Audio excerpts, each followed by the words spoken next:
Hey everybody, I hope that you're doing all right. I just wanted to check in now that we have finished up with Module 2. I've provided some feedback and some scoring. Um, I apologize I didn't have time to chime in on individual comments on the discussion board this time around, but I will make a few comments here in this video just in kind of broad terms about what we were talking about in Module 4. Before I get there, though, I did send an email to the bookstore. Of course, they're closed tonight. I should hear from someone in the morning to make sure we can get access to La Revolución by Thomas Benjamin. If for some reason that doesn't happen, they're not able to fix Brightwave to get you access to that book, by the end of tomorrow, I'll come up with an alternate assignment for the next module so that you don't have to worry about that. It won't be an entire book, so that will be helpful as well.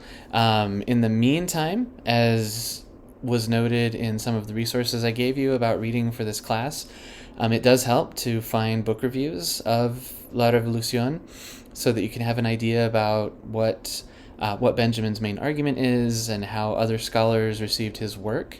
And that will help us, again, if we're just a little bit delayed on getting that book. I'm really enjoying studying the Mexican Revolution with all of you. A couple of you asked questions about extra resources about Pancho Villa or the Revolution. I've studied Villa a bit. The best book to recommend is unfortunately like a huge tome. It's about 1,000 pages. It's by Friedrich Katz. It's called The Life and Times of Pancho Villa. It's excellent. It's probably best as reference material, though, in some ways, rather than just something you're going to read all the way through. The General and the Jaguar is a pretty good kind of journalistic look at the raid that Pancho Villa orchestrated against Columbus, New Mexico, and also Pershing's expedition to search for Pancho Villa in the years following that. These are things that we've started to touch on, thinking about the Convention of Aguascalientes and how and why that fell apart. Something that many of us kind of focused on in the Module 4 discussion is sort of like, why couldn't these people just get along? That's oversimplifying it, of course, but I mean that's kind of what we were thinking about, and it's an understandable question. Do remember, though, that there were so many different competing interests in Mexico. Of course, Victoriano Huerta was the foil for all of the folks that rose to prominence in the later revolution during the Civil War, such as Carranza, Obregón, Calles, Villa, Zapata. Zapata, of course, had some prominence earlier. Then there were kind of lesser figures. I'm saying lesser figures. They're probably just less well known, but they had roles within those generals' armies. Thinking of like Jose Inez Salazar, even Lázaro Cárdenas, who we'll read more about as kind of the person. At least a lot of scholars of the revolution saw him as the president in the mid to late 1930s that brought many of the promises of the revolution to fruition finally. Although, as we see, he also did as much as someone like Calles to consolidate the revolution in the hands of a single party.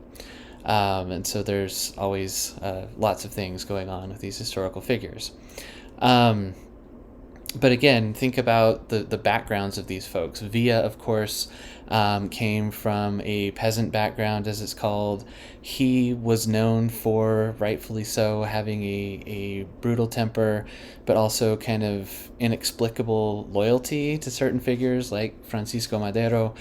Zapata is seen as kind of the most ideological pure of the revolution because he always focused on the goal of his people in Morelos, which was land reform for the people of Morelos. He never wanted anything really beyond that. As we'll see, Obregón and Calles kind of emerged essentially as the winners, quote unquote, of the revolution. But there were people around all of those Sonorans and also around Venustiano Carranza that pushed them to adopt a very progressive constitution in the Constitution of 1917. And so think about that as we are continuing into Module 5 and how the state started to reconstitute itself. And I'm saying that like the state itself as an actor. Of course, there were people who were doing those things to try to put together a new government in Mexico and try to listen to as many of the different constituencies as they could in ways that would still benefit a lot of the folks who had power and who had risen to power in Mexico. So again, things to keep in mind. Again, do remember Huerta was seen as a usurper, a member of the old guard, and that is why Pancho Villa, for example, was willing to ally with Venustiano Carranza, even though he didn't really trust him ever, didn't really want to subordinate his forces, which had kind of grown a reputation of their own, didn't want to subordinate those to Carranza. He had what became essentially a blood feud with Obregón. Obregón used modern warfare tactics and was able to really just decimate Villa's armies. So, again, there's a lot going on that's quite complex in terms of personalities, as well as people's at least declared ideologies. And if you've looked ahead to the final project, which I know several of you have, something that we're thinking about when we read The Underdogs by Mariano Azuela, of course, this is kind of the first novel of the revolution, so we're thinking about how a kind of, I almost called it historical fiction, but it's not even quite that. I mean, it's based very strongly in events that happened in the revolution that Azuela had witnessed or heard of, but it's fiction. But it does give us a look at the different ways that people who had strong ideological beliefs might lose those because of the contingencies of the moment. You're trying to do what you need to do in the moment to stay alive, or sometimes you're an opportunist and you give up on those ideals. Whatever it might be, that's something that really comes out in that book, but it's something for us to think about as we continue our study as well. Historian Alan Knight, who wrote a similarly sized book on the Mexican Revolution to that one I mentioned earlier, somewhere near 1,000 pages between 2 volumes. It's a great book. But he talked about what he called the logic of the revolution, which is essentially what I was just saying with Azuela's work, right? So the revolution had its own logic that kind of